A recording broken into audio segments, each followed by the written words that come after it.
প্রিয় দর্শক, আমন্ত্রণ জানাচ্ছি আপনাদের প্রিয় অনুষ্ঠান আপনার সুস্বাস্থ্য দেখবার জন্য। আপনারা জানেন সেপ্টেম্বর মাস অ্যালজাইমার্স অ্যাওয়ারনেস মাস। অ্যালজাইমার্স একটা রোগ, ভুলে যাওয়া, হঠাৎ বয়স্কদের ক্ষেত্রে এটা বেশি হয়ে থাকে। এই বিষয়টি আমরা বিস্তারিত জানব। আমাদের সাথে আছেন প্রফেসর ডক্টর ওয়াজিউল আলম চৌধুরী। তিনি প্রাক্তন পরিচালক, জাতীয় মানসিক স্বাস্থ্য ইনস্টিটিউট ও হাসপাতাল। বর্তমানে তিনি স্কয়ার হাসপাতালের সিনিয়র কনসালটেন্ট সাইকিয়াট্রির দায়িত্বে আছেন। স্যার, আপনাকে স্বাগত আমাদের স্টুডিওতে। ধন্যবাদ আপনাকে। স্যার, আপনার কাছে আমার প্রথম প্রশ্ন, আসলে অ্যালজাইমার্স ডিজিজ এটা কি? Ask about dementia, ask about Alzheimer's. এখানে আসলে হচ্ছে কি, আমব্রেলা টার্মটা হচ্ছে ডিমেনশিয়া। ডিমেনশিয়া কথাটার প্রধান অর্থই হচ্ছে ভুলে যাওয়া, স্মৃতিভ্রষ্ট হওয়া। তো এই ডিমেনশিয়ার বহুবিধ কারণ আছে। তারপর অন্যতম কারণ হচ্ছে অ্যালজাইমার্স ডিজিজ। প্রায় ডিমেনশিয়া যে যদি 100 ভাগ লোকের হয়, তার মধ্যে 60-70% অ্যালজাইমার্সের কারণে। এছাড়া আরও অনেক কারণ আছে, যেমন ধরেন Liu body frontal lobe syndrome, ইত্যাদি অনেক কিছু আছে। তো অ্যালজাইমার্স জিনিসটা কী আসলে, কিংবা ডিমেনশিয়া কী, এইটি আমাদের কথা। যে প্রধান লক্ষণটি হচ্ছে যে ভুলে যাওয়া। কিন্তু কেন হচ্ছে এই যে তার প্রথম ফ্যাক্টরি হচ্ছে বয়স। যত বেশি বয়স হবে এই রোগের প্রকোপ তত বাড়বে। ইউজুয়ালি দেখা যায় 60 ঊর্ধ্ব। 60-এর কবে সাধারণত কম হয়, দেখা যাচ্ছে 55% লোকের ডিমেনশিয়া হয় এই 50-55-এর মধ্যে, কিন্তু বেশিরভাগই 60-এর ঊর্ধ্বে। প্রধান কারণ হচ্ছে ভুলে যাওয়া, অর্থাৎ ব্রেনের যে ক্যাপাসিটি এটা কমে যায়, অর্থাৎ ব্রেন শুকিয়ে যায়, ড্রাই হয়, এটাকে বলে অ্যাট্রফি। স্যার, অ্যাট্রফির কথা বললেন, এটা আসলে বয়সজনিত কারণে অ্যাট্রফি? যেমন আমরা একটা জানি সেনাইল ডিজেনারেশন, মানে বয়স বাড়ার সাথে সাথে যে একটা ডিজেনারেটিভ চেঞ্জ আসে, সেই ক্ষেত্রে কি আপনারা এই অ্যাট্রফির কথাটা বলছেন কিনা? প্রধান কারণই বলতে পারেন যে ব্রেনের শুকিয়ে যাওয়া বা ব্রেনের ওজন কমে যাওয়া। কিন্তু এর সঙ্গে কিন্তু আনুষঙ্গিক অনেক সমস্যা আছে। যদি আমি বললাম যে 60 ঊর্ধ্ব বয়সের মানুষের মধ্যে ডিমেনশিয়া বেশি হয় বা অ্যালজাইমার্স বেশি হয়, কিন্তু এমনও আমরা দেখেছি যে 90 বছরের মানুষ দিব্যি আছে, কোনো সমস্যা নাই, তার কোনো স্মৃতিভ্রষ্টতা নাই, স্মৃতির কোনো সমস্যা নাই। তাহলে অন্য সমস্যাগুলো কি? নিশ্চয়, যেমন জেনেটিক ফ্যাক্টর হতে পারে, বংশগতির ধারা হতে পারে, তাই না? এছাড়াও তার যে লাইফস্টাইল, তার খাওয়া দাওয়া, বিভিন্ন রকম ওষুধপত্র সেবন করা। আজকাল তো অনেক ওষুধ মানুষ খায়, এবং দেখা যায় যারা বয়োবৃদ্ধ তাদের নিশ্চিতভাবে কিন্তু ধরে নেবেন যে আরও অনেকগুলো তার রোগ থাকে, শারীরিক রোগ থাকে, যেমন ডায়াবেটিস থাকে, ব্লাড প্রেশার থাকে, তারপর শ্বাসকষ্টের রোগ থাকে, ইত্যাদি বহু রোগ থাকে, 4-5টা রোগ থাকে। সে কারণে সে অনেক ওষুধ খাচ্ছে। এই ওষুধগুলোরও কিছু কিছু সাইড ইফেক্ট থাকে, যেগুলো কিন্তু অনেক সময় আলজাইমার্সের কারণ হতে পারে, বা এই আপনার স্মৃতির ভ্রষ্টতার কারণ হতে পারে। এছাড়া আরও কিছু কারণ আছে, যেমন ধরেন যে কিছু মানসিক সমস্যা আছে। মানসিক সমস্যা মধ্যে যেমন ডিপ্রেশন, বিষণ্ণতা, মারাত্মক একটা মানসিক সমস্যা। এখানেও কিন্তু দীর্ঘদিন যদি কারো ডিপ্রেশন থাকে, সেটাও কিন্তু আলজাইমার্সের জন্য একটা ঝুঁকি। কিংবা দীর্ঘদিন ধরে অ্যাংজাইটিতে ভুগতেছে, সেটাও একটা আলজাইমার্সের জন্য ঝুঁকি হতে পারে। তাছাড়া আরও কিছু যেমন ধরেন যে পার্কিনসন ডিজিজ, এটা নিউরোটিক বা স্নায়বিক সমস্যা। দীর্ঘদিন পার্কিনসন জনিত অসুখে ভুগলেও কিন্তু আলজাইমার্স হতে পারে। সুতরাং আপনি যে কথাটা বললেন সত্যি কথাই, যে শুধুই যে আমাদের ব্রেনের শুকিয়ে যাওয়া তা কিন্তু নয়। এই বিষয়গুলো কিন্তু রিস্ক ফ্যাক্টর বা ঝুঁকি হিসাবে কাজ করছে, পরোক্ষভাবে এগুলোও কিন্তু অ্যালজাইমার্স। স্যার, এখানে যদি একটু আসি স্যার, আগে কিন্তু আমরা অ্যালজাইমার্স বা ডিমেনশিয়া এত বেশি শুনতাম না। স্যার, এর কোনো পরিসংখ্যান আপনার কাছে আছে কিনা? বাংলাদেশে কেমন রোগী আছে? ডেফিনেটলি পরিসংখ্যান আছে, অবশ্যই আছে। বাংলাদেশের মানুষের গড় আয়ু বৃদ্ধি পেয়েছে। মেয়েদের ক্ষেত্রে 72 বছর বয়স এখন, ছেলেদের ক্ষেত্রে 70 বছর। কিন্তু এইটি হয়তো আপনার মানে হিউম্যান ইন্ডেক্সে, মানুষের এই ইন্ডেক্সটা খুব ভালো, একটা পজিটিভ দিক। কিন্তু এই যে গড় আয়ু বেড়ে গেল, তার মানে কি? গড় আয়ু বাড়লো মানে বয়স যত বাড়বে তত ডিমেনশিয়া বাড়বে, এটি একটা কারণ। এই যে আপনি বললেন কেন আমরা এত বেশি দেখছি, তো গড় আয়ু বৃদ্ধিটা একটা বিরাট কারণ। আজকে সারা পৃথিবীতে 3,50,00,000 মানুষ যাদের বয়স 65 বা 60-এর ঊর্ধ্বে, এবং এটি 2050 সালের মধ্যে 12 কোটি হবে। বাংলাদেশে এখন 60 ঊর্ধ্ব মানুষের সংখ্যা 1.5 কোটি, এবং এটিও 50 সালের মধ্যে প্রায় 2 কোটি হয়ে যাবে। বেড়ে যাচ্ছে, ক্রমশই বেড়ে যাচ্ছে বয়োবৃদ্ধ মানুষের সংখ্যা, অটোমেটিক ডিমেনশিয়ার সংখ্যা বেড়ে যাচ্ছে। দুর্ভাগ্যজনকভাবে সত্যি কি, শুধু বাংলাদেশ নয়, সারা পৃথিবীর এমন একটা দেশ নাই যে এটাকে মোকাবেলা করে, এটাকে মোকাবেলা করার সক্ষমতা রাখে, এমন একটা জটিল বিষয়। কারণ আপনি নিজে ভেবে দেখেন যে আজকে আপনার বাড়িতে আপনার বৃদ্ধ বাবা মা যদি আল্লাহ না করুক কারো বৃদ্ধ বাবা মা যদি এই মানসিক এই রোগটাই ভোগে, ডিমেনশিয়ায় ভোগে, তিনি তখন শিশুর মতো, তিনি কিছুই বুঝেন না, তার ব্রেনেই কাজ করতেছে না। আপনি আপনার অফিসে চলে যাচ্ছেন, আপনার স্ত্রী আপনার বাচ্চাদের নিয়ে স্কুলে চলে যাচ্ছে, ওদের কে দেখবে?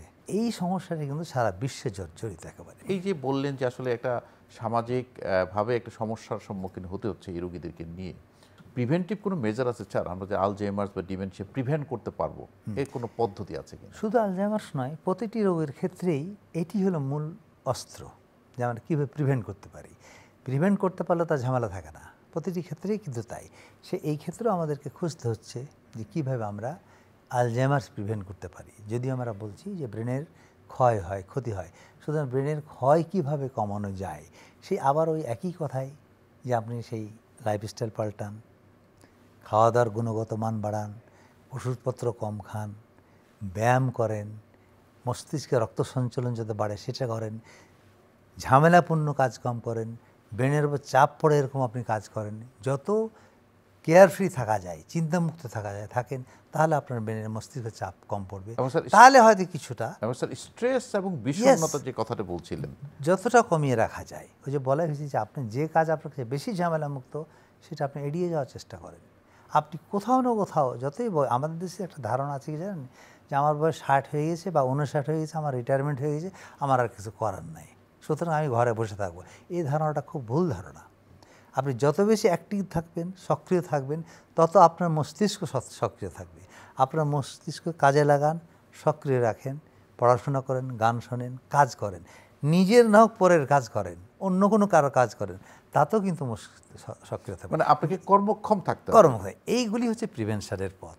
আসলে এই রোগের লক্ষণগুলো কি, মানে কোন লক্ষণগুলো দেখলে আমরা ধারণা করতে পারি তার অ্যালজাইমার্স হতে পারে? ইয়েস, একটা বাড়িতে বৃদ্ধ মানুষ আছে বা বৃদ্ধ মানুষ আছে, ভালোই আছে, চলছে, কিন্তু যেহেতু ওনাকে আপনি প্রতিদিন দেখছেন, ইতিমধ্যে ওনার যে আলজাইমার শুরু হয়েছে এটা আপনি চট করে বুঝতে পারবেন না, যেহেতু আপনি প্রতিদিন দেখছেন। আর আলজাইমার জাতীয় রোগটার একটা ব্যাপার খুব স্লোলি হয়, আস্তে আস্তে আস্তে ডেভেলপ করে, প্রাথমিকভাবে ওটা বোঝা যায় না। আবার এটাও ঠিক যে আমরা কিন্তু 50-এর পরেই দেখবেন টুকটাক ভুল শুরু হয় আমাদের, তাই না? চশমাটা কোথায় রাখলাম, ঘড়িটা কোথায় রাখলাম, মোবাইলটা কোথায় রাখলাম, এগুলো হতেই থাকে। এটা কিন্তু বয়সের একটা স্বাভাবিক প্রক্রিয়া। সুতরাং হয় কি অনেক সময় এটাকে স্বাভাবিক মনে করে, আর এটা অ্যালজাইমার যে হয়েছে এটার মাথা আনে না অনেককে, হ্যাঁ। কিন্তু যখন ব্যাপারটা এরকম হতে থাকে যে আপনি সকালে নাস্তা খাওয়ার 1 ঘন্টা পরে বলছেন যে ওই আমাকে তো নাস্তা দিল না আজকে, কিংবা যে লোকটার সাথে আপনি 1 ঘন্টা আগে কথা বললেন তাকে আপনি চিনতে পারতেছেন না, এইটা যখন দীর্ঘদিন চলতে থাকে তখন বাড়ির লোকদের ton of knowledge something wrong. এইভাবেই প্রথমে স্মৃতিভ্রষ্ট দিয়েই শুরু হয়, স্মৃতির সমস্যা দিয়েই শুরু হয়, পর্যায়ক্রমে অন্যান্য সমস্যা, আচরণগত সমস্যাগুলো শুরু হয়ে যায়। যেমন তার স্মৃতিটা এতই দুর্বল হয়ে গেছে যে তার বাথরুম কোথায় সেটাও সে চিনতে পারতেছে না, তার খাওয়ার ঘর চিনতে পারতেছে না, সে নিজের ছেলেমেয়েকে চিনতে পারতেছে না, ছেলেমেয়েকে সে হয়তো বলছে এটা আমার ভাই, আর স্ত্রীকে বলছে কোত্থেকে আসলো, এটা কে, বাড়ির কাজের মানুষ। এরকম যে উদ্ভট আচরণগত সমস্যায় তখন আর বুঝতে বাকি থাকে না, তখনই দেখা যায় যে সাধারণত ডাক্তারদের শরণাপন্ন হয়। তো সেক্ষেত্রে যখন ডাক্তারদের শরণাপন্ন হয়, কোনো ডায়াগনস্টিক টুল আপনারা ব্যবহার করে নিশ্চিত হন কিনা? ডায়াগনোসিস অনেক রকমের টুল বেরিয়েছে, খুব সাধারণভাবে আমরা যেটা ব্যবহার করি, সহজভাবে ইফেক্টিভ যেটা আমরা বলি মিনি মেন্টাল স্টেট এক্সামিনেশন। অর্থাৎ আমরা কয়েকটা প্রশ্ন করেই বুঝতে পারি যে তার আইকিউ বা তার বুদ্ধিমত্তা বা তার ব্রেনের ড্যামেজ কতটা হয়েছে। এরকম অনেক টুল আছে এবং টুলগুলো খুব কাজের। এই টুলগুলো দেখে আমাদেরকে নির্ধারণ করতে হয়। এমনি তো ধরেন যে যে কোনো একজন ক্লিনিশিয়ান, বিচক্ষণ ক্লিনিশিয়ান দেখলে বুঝবে, বা একজন গার্জেনও বুঝতে পারবে যে হ্যাঁ আমার পিতা বা আমার অভিভাবক আগের মতো সেই তার স্মৃতিশক্তি নাই, এটা বোঝা যায়। তাছাড়াও এটাকে আরও কনফার্ম হওয়ার জন্য আমরা এসব টুলস ব্যবহার করি, অনেক টুলস আছে এবং ডায়াগনোস করা খুব সহজ। কোনো ট্রিটমেন্ট আছে কিনা এরকম ভালো হয়? এখন পর্যন্ত ডিমেনশিয়ার কোনো জানার ট্রিটমেন্ট নাই বা কোনো কিউরেটিভ ট্রিটমেন্ট নাই। তবে হ্যাঁ, ওষুধপত্র অনেক বেরিয়েছে, এটি নিয়ে গবেষণার শেষ নেই। কারণ ওয়েস্টার্ন ওয়ার্ল্ডে তো আরও বেশি তাদের সমস্যা, তাদের তো বয়স্ক মানুষের সংখ্যা আরও বেশি, আবার তাদের হেল্প করবে পরের জেনারেশন তাদের সংখ্যা খুবই কম, মিলিয়ে তারা কিন্তু বিরাট সমস্যা আছে। তারা ফটাফট ওল্ড হোমে পাঠায় দেয় ইত্যাদি। কিন্তু তার আবার ওষুধ নিয়ে গবেষণা প্রচুর হচ্ছে। যে গবেষণাগুলোতে দেখা গেছে যে ওষুধগুলো বেরিয়েছে, ধরুন 3-4টা ওষুধ আছে, আপনাদের এখানেও আছে ওষুধ, এই ওষুধগুলোতে যেটা হচ্ছে কি যে এই যে প্রসেসটা, এটাকে প্রোগ্রেসিভ ডিজিজ বলে, মানে একবার হলেই কিন্তু ক্রমশ খারাপ হতেই থাকে। তো এই প্রোগ্রেশনটা হল্ড করতে পারে। ঠিকমতো এই ওষুধগুলো খেলে হয়তো আর বাড়তেছে না, এরকম একটা পর্যায়ে নিয়ে এসে রাখা যেতে পারে যদি কপাল ভালো হয়। কিন্তু ওই যে বললাম কিউরেটিভ ট্রিটমেন্ট একেবারে নাই, এখন পর্যন্ত নাই। কিন্তু যেটা হয় কি, আনুষঙ্গিক যে বিহেভিয়ারাল সমস্যা, আনুষঙ্গিক যে আপনার আচরণগত সমস্যা হয়, এগুলা কমানো যায়। এগুলো অন্যান্য ওষুধ দিয়ে আমরা হয়তো কমাতে পারি। আর তার সাথে যেটা সবচেয়ে গুরুত্বপূর্ণ জিনিস, সেবা শুশ্রূষা করা। মানে আপনি বলছেন আসলে স্যার, যেটা আসলে যে ডিজিজ যে প্রোগ্রেশন, এটা তো গ্র্যাজুয়ালি বাড়তে থাকবে, এটাকে স্লো করে দেওয়া, স্লো করা পর্যন্ত এইটুকু পর্যন্ত হয়েছে ডেভেলপমেন্ট, এতটুকু পর্যন্ত। তারপরেও প্রচুর গবেষণা হচ্ছে। চিকিৎসা থেকে প্রিভেনশনটা খুব ইম্পর্টেন্ট, আপনি যেমন বলছিলেন। তো স্যার, এই কর্মস্থলগুলোতে কি মানসিক স্বাস্থ্য পরীক্ষা করানো বা তাদের মানসিক স্বাস্থ্যটা নির্ণয় করার কোনো ব্যবস্থা আছে কিনা কর্মস্থলে? স্ট্রেস অ্যাট ওয়ার্ক, আপনার ওয়ার্ক প্লেসে আপনার মানসিক চাপ, এটি যে কত বড় গুরুত্বপূর্ণ আপনি জানেন কিনা জানি না, যে যারা যে জাতিগুলা কাজের জন্যে অনেক উপরে উঠে গেছে, শুধু কাজ কাজ কাজ, 8 ঘন্টা না, 10 ঘন্টা না, 12 ঘন্টা, 18 ঘন্টা কাজ করে জাপানের লোকজন। এবং জাপানে সুইসাইডের সংখ্যা সবচেয়ে বেশি। তার মানে এটা কি, তারা এত স্ট্রেস থাকে কাজের যে তাদের আর মানে ভালো মন্দ বোঝার ক্ষমতা থাকে না, তাদের আর রিল্যাক্স করার সময় থাকে না, যার ফলে অনেকের মধ্যেই এই সুইসাইড, ডিপ্রেশন এবং সুইসাইড চলে আসে। স্ট্রেস থেকে হতাশা, তারপর ডিপ্রেশন, তারপর সুইসাইড। কাজের ক্ষেত্রে স্ট্রেস কমিয়ে রাখা এটা অত্যন্ত জরুরি বিষয়। আমরা আপাতত দৃষ্টিতে আমরা ঠিক বুঝি না ওইভাবে যে আমি যত কাজ করবো আমার লাভ, আমার কোম্পানির লাভ। কিন্তু যে কর্মী স্ট্রেসে ভুগতেছে তার প্রোডাক্টিভিটি কমে আসবে ডেফিনেটলি, তো কোনো ভুল নাই। যে কর্মী হাসতে হাসতে কাজ করবে, আনন্দের সাথে কাজ করবে, তার কাজের কোয়ালিটি ভালো হবে। সুতরাং প্রত্যেকটা প্রতিষ্ঠানে স্ট্রেস নিয়ে ভাবতে হবে যে আমার কোনো কর্মী যেন অফিসের কোনো কাজে বা অফিসের কারণে বা পরিবেশের কারণে স্ট্রেস আক্রান্ত না হয়, কাজ করবে মনের সুখে কাজ করবে, এবং তাতে কাজের পরিমাণ, গুণগত মান সবই বাড়বে। এই খেলা তো আসলে স্যার একটা সমুন্নত উদ্যোগ এবং প্রচেষ্টা দরকার। কারণ হলো যে অফিসে কর্মরত আছেন, তার মানসিক স্ট্রেসটা তাকে একটা চাপের মধ্যে রাখা হয়, যে তোমার টার্গেট হলো এত, টার্গেট করতে পারছে না, সেটা চাপের মধ্যে থাকছে, বা তার কাজের যে লোড সেটা বেশি থাকে। এবং এই কর্মস্থলে কিন্তু তার মানসিক স্বাস্থ্য বা মানসিক প্রশান্তির জন্য যে একটা ব্যায়ামাগার বা একটা জিমনেশিয়াম বা একটা খেলার একটা পার্ট, সেটাও কিন্তু পাওয়া যাচ্ছে না। সে এই বিষয়গুলো আপনি যেটা বলেন, আমি যেটা বললাম বা এটা আমি বললাম কথার কথা, কিন্তু বাস্তবে আমরা কীভাবে ইমপ্লিমেন্ট করবো এটা?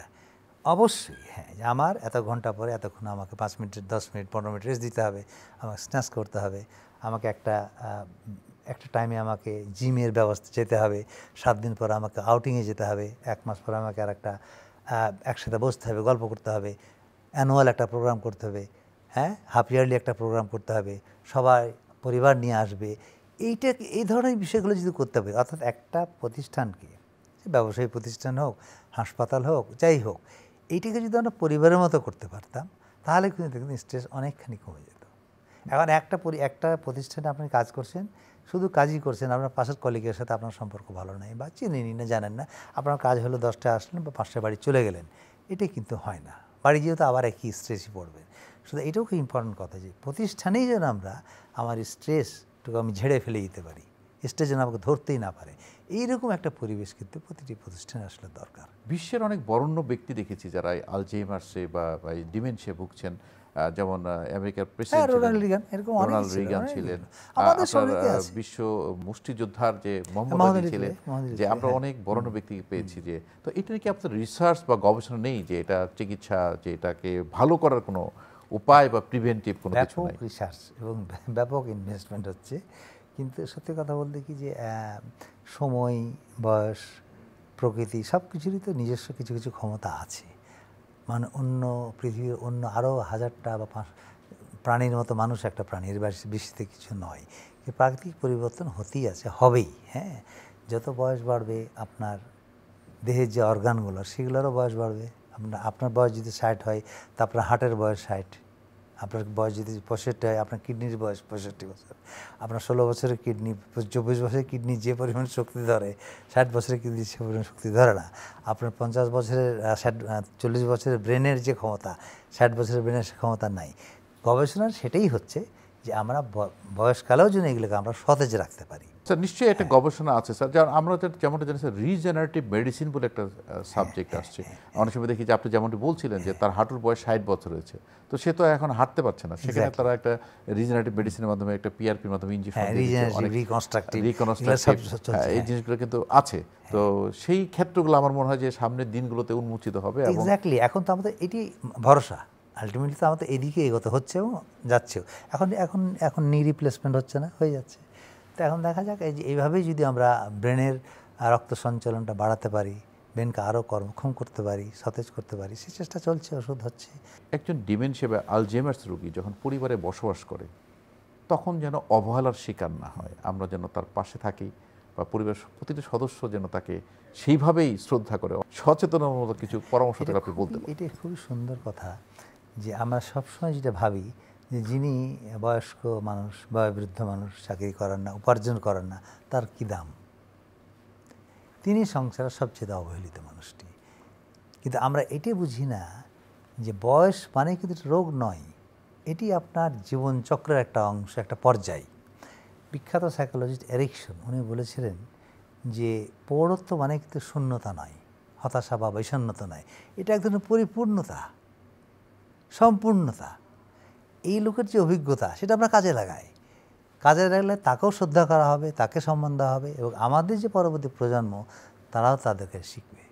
সুতরাং সত্যি কথা বলতে কি, আমরা যাই বলি না কেন, আজকে আমাদের দেশে বা সবখানেই যারা বয়োবৃদ্ধ, যারা প্রবীণ, তারা সত্যিকার অর্থে কিন্তু প্রকৃত মর্যাদা নিয়ে বেঁচে নাই। তারা অবহেলিত, তারা নিঃসঙ্গ, তারা নিগৃহীত। আপনি শুনলে অবাক হবেন, শুধু আমার দেশে না, আমেরিকার কয়েকটা জরিপে দেখা গেছে যারা প্রতিষ্ঠানে থাকে, ওল্ড হোমে থাকে, সেখানে প্রচুর শারীরিক নির্যাতন হয়, প্রচুর অবহেলা হয়, মানসিক নির্যাতন হয়, তাকে ভৎসনা করা হয়, গালিগালাজ করা হচ্ছে, এমনকি শারীরিক নির্যাতনা করা হয়। একটা জরিপে দেখা গেছে যে, একটু পুরনো জরিপ, তাতেও বলা হয়েছে যে প্রায় 4.5 লক্ষ এ ধরনের প্রবীণকে বিভিন্নভাবে শারীরিক নির্যাতন করা হয়েছে। এবং তা থেকে যেসব কর্মীরা ওখানে কাজ করে এটা তো স্বীকার করে না। বেশ কিছু কর্মী সরাসরি স্বীকার করেছে যে হ্যাঁ, আমরা এটার সাথে জড়িত ছিলাম। না আসলে আমাদের স্যার এই হলো কথা স্যার, আমাদের আসলে প্রবীণদের প্রতি সম্মান, ভালোবাসা, মর্যাদা একটা হ্যাঁ, আশীর্বাদ রাখতে হবে। এবং আমরা যদি প্রবীণদেরকে সম্মান করি তাহলে আমাদের পরবর্তী জেনারেশন আমাদেরকে সম্মান করবে। আমরা এই হিসাবে যেটা বলতে চাই, আমরা বিদেশে দেখেছি, উন্নত বিশ্বে দেখেছি যে ট্রেনের মধ্যে 10টা সিট একদম কনফার্ম করা, কোনো প্রবীণ ছাড়া এখানে বসতে পারবে না বা কোনো প্রতিবন্ধী ছাড়া বসতে পারবে না, সংরক্ষিত থাকে। আমরা কিন্তু আশা করবো যে আমাদের দেশেও আমরা এই ব্যবস্থা সিনিয়র সিটিজেন হিসাবে যেন তারা বিশেষ ব্যবস্থা, কিছু কিছু হয়েছে বাংলাদেশে, আরও যেন সিনিয়র সিটিজেনদেরকে ব্যবস্থা দেয়, তাদের জন্য আলাদা ব্যবস্থা থাকে। কথাটা হচ্ছে কি যে একজন সিনিয়র মানুষ যেন বেঁচে থাকবে, কিন্তু অবহেলা নয়, বরং আত্মমর্যাদা নিয়ে যেন সে বেঁচে থাকবে। অনেক ধন্যবাদ প্রফেসর ডক্টর ওয়াজিল আলম চৌধুরী আপনার সুন্দর পরামর্শের জন্য। নিশ্চয়ই আমার যে দর্শকরা আপনার অনুষ্ঠান দেখেছেন তাদের এই মুরব্বীদের প্রতি, প্রবীণদের প্রতি তাদের ভালোবাসা আরও বেড়ে যাবে। প্রিয় দর্শক, অ্যালঝেইমার্স বা ডিমেনশিয়া যে রোগটি প্রবীণদের বেশিরভাগ হয়ে থাকে, এই রোগের চিকিৎসা হোল্ড করা, প্রোগ্রেশনটা হোল্ড করা এবং তার প্রতি যে সামাজিক মর্যাদা, সম্মান, ভালোবাসা, এটা দিয়েই তাকে এই রোগটাকে জয় করা যাবে। দর্শক, ভালো থাকুন, সুস্থ থাকুন, নিরাপদেই থাকুন।